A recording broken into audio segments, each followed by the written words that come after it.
to the RunRX Podcast, where we talk about all things running. As many runners know, it's 90% mental. So join Coach Valerie and Coach Caroline as we go through the mental side of running. Welcome back to the RunRX Podcast. I'm your host, Coach Caroline, and I'm here with Coach Valerie. Coach, I love talking to you about training plans, and I know we just developed a new one that you can get at our website if you go to runrx.fit, or if you go to any of our social media channels. If you go under basically any of the main links, you can get access to it. And what I found fascinating when we kind of put this new one together is we were looking at what's out there right now, and there were things like run this amount of time, or run this many miles, and then cross train, or do intervals, do a tempo run. And we kept asking ourselves, like, what the hell is that? Like, what do they mean? And then what are some of these words they're using? And so I wondered if you could help explain, when you're developing a training plan, or if I'm trying to come up with a training plan for myself, or I'm looking at your training plan, what are some things that I should be looking at in a training plan? And what is it like? What makes a good training plan, and what makes one that's just generic? Well, honestly, a good training plan is going to have about 3 days of running. It's going to include a day of just a longer run. Of course, you're going to include a day of like interval style training, and you should also include a couple of days of strength training. You should have self-care, which injury prevention, of course, and then it should also include a recovery day. That is a very nice generic program, and which is also one that that's what most people are used to seeing. And so how much should I be? So if I'm only running 3 days a week, how is that enough for me to maybe meet my goal of running a marathon or a 10K? Like, how long should that training plan be? Well, so that now you're getting into not generic, but asking about you.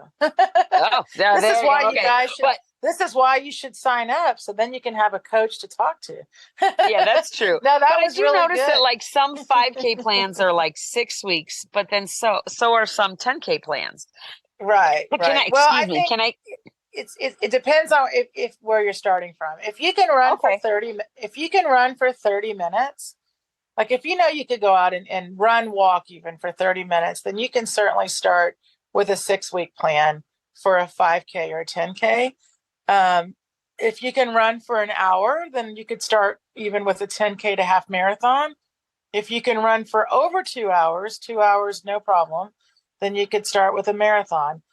That's really, the main thing, like for us anyway, we are really into, first, of course, make sure you feel comfortable running. How is your running feeling before you would start training for any distance?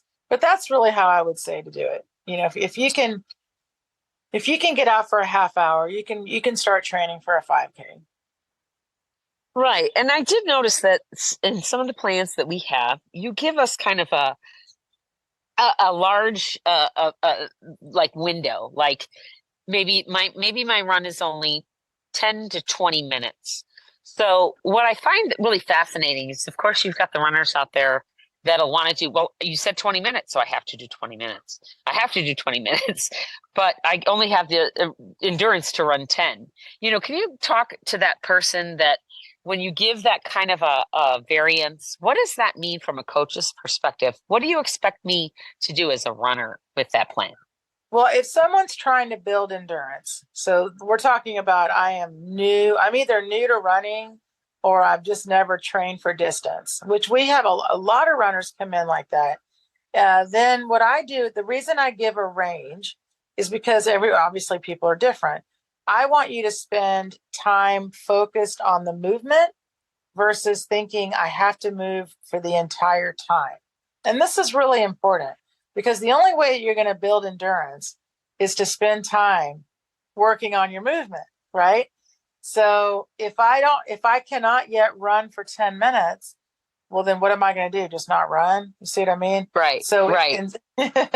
so how are you ever going to get to 10 minutes? Well, first you've got to start with wherever you are. And so the way we start your training is we give you a movement to practice. And this is what this is the joy of running right here is one, you're going to learn the movement because running is the same movement repeated over and over and over and over again. So imagine if I'm practicing on how to do that movement and then I keep repeating myself, repeating that practice, I'm only going to get better. So what we do is we encourage you to say, we're going to say 10 minutes let's say we say 10 minutes. Then you're going to set your timer for 10 minutes and you're going to spend 10 minutes practicing your running. So the best part is in that 10 minutes, who knows how much you actually, quote, ran, but you spent 10 minutes not just moving, but working on the correct movement. And that's what's so cool. So it's kind of set up a little bit like an interval style where you practice the movement. And then when you simply cannot go anymore, you stop. And instead of thinking, I got to keep moving, I got to walk, we tell you, just stop for a second. Just stop, get your breath back, breathe, reset, restart your movement, and then you go again. And it's really neat because what happens is you'll actually realize pretty quickly your endurance builds, one, because you're not so stressed. I mean, I don't know if Caroline, you've been there where like you're just getting back into running or you're just getting started and it's hard. It's hard to breathe. Yeah. It's hard to move. And that can be really disillusioning. And then you've got your coach or your friend, like, just make it to that tree, whatever it takes to get there. And you're thinking, okay, I can do that, which is great. And you probably will get there. But imagine if instead I told you how to get to that tree. Like that's the difference in kind of how we teach you. And then instead of thinking, I'm just going to get to that tree, you're thinking, you know what? I'm just going to hold my body up and I'm going to pull. I'm going to do 10 pulls. And if you get to that tree, great. If not, the next 10 pulls. And that's what we teach you guys. We teach you guys how to work on your movement. And then, just like anything else, you have one day a week where I tell you, go out there, walk. Nothing wrong with walking. We also teach you, by the way, how to do the correct walking movement. So then you do get a day of combining that walk run.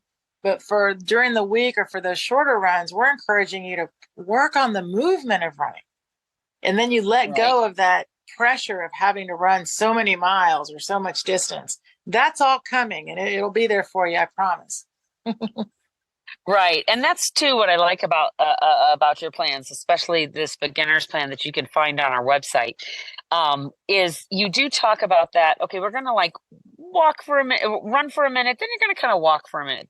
Then maybe the next go around, you're going to run for 2 minutes and you're going to walk for 3 minutes. And then maybe you're going to run for 5 minutes and walk for 2 minutes. Like what I really like about it, and I want you guys to realize this, is that there's like, it mixes up because, and I think you were so right on the money when we talked about this at one time, that concept, there's nothing against the Galloway method or other methods that say walk a minute, run a minute, things like that. But your body, your mind starts to anticipate that break. And so you want to kind of mix up that break. And if okay, you're trying to do an interval of 5-2 and you couldn't really do 5, you did 4, and so you did 4-2, and then the next time you did 5-2, and then you did 4.5-2. You know what I mean? Let your body tell you, okay, now I need to break. Like let's stop, let's walk, or let's take a break, but be okay with that. That doesn't mean you're not running. That's what I think happens is people are like, oh, I didn't run the whole amount. I walked half a mile of that 15-mile run. So I really didn't do 15 miles, guys. Right. And trying to get away from that kind of that beating ourselves up, because you're still doing the movement. Yeah, it's amazing to me. Like, and also your body, it's such a great communication with your body, guys. When you tell your body, hey, it's all right, we'll take a break here for a second, and then you just restart and re-go, you will find, honestly, that it's like a thank you. Yeah. And and it's funny. I'll say this real quick. I saw we give you, and it's fun because we give you not just a drill to practice, but also a how to run. Like it's called we call it the up 2 3, and you'll see if you go get it. It's up 2 3, and then you breathe. And so it's so much easier to run with a to do, and you're breathing and you're running, and it's what running is. I mean, running is cardiovascular.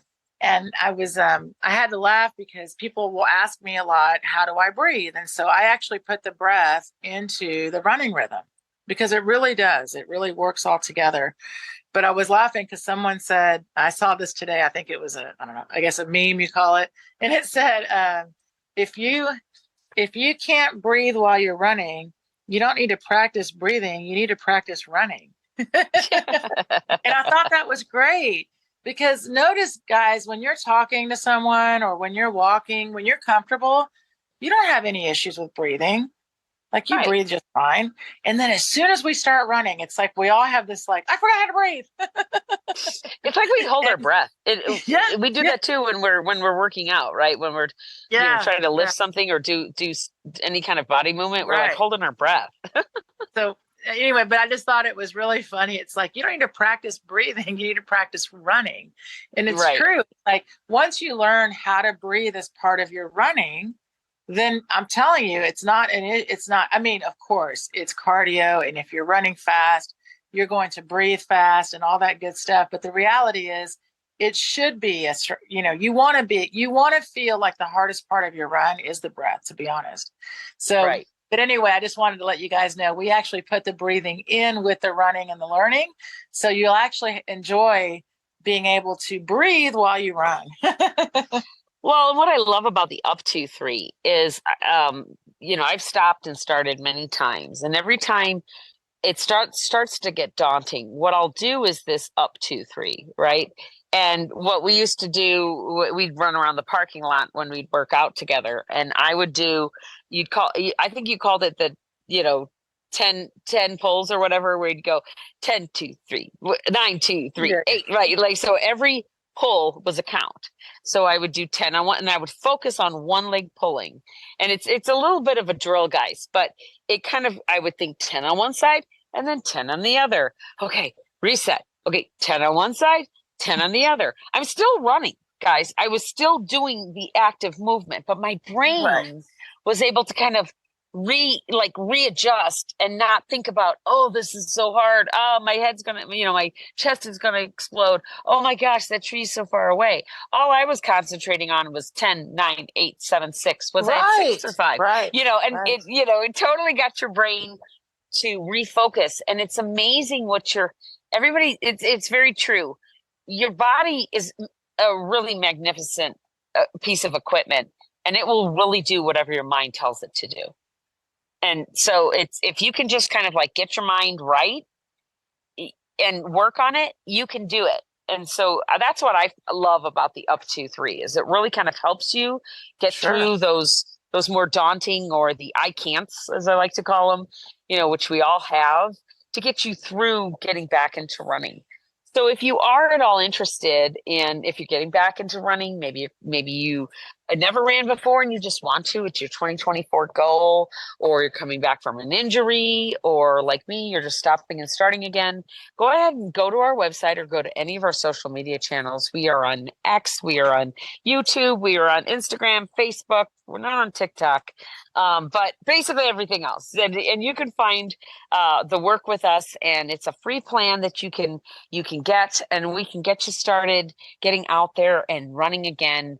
And hopefully, if you have any questions, go ahead and email support@runrx.fit, or post. If you want to post on your Instagram, maybe you had a great run, maybe you tried one of the workouts, tag us. Use the hashtag RunRX, or tag @RunRX at any of your social media channels, and we'll answer you. We would love to hear about your running journey, and if you're using the RunRX method, or you're trying some of our workouts, or maybe you're trying the plan. We want to be part of that. So I hope you guys will share this podcast with a friend. Go to our websites, be part of our community, because we'd love to hear from you.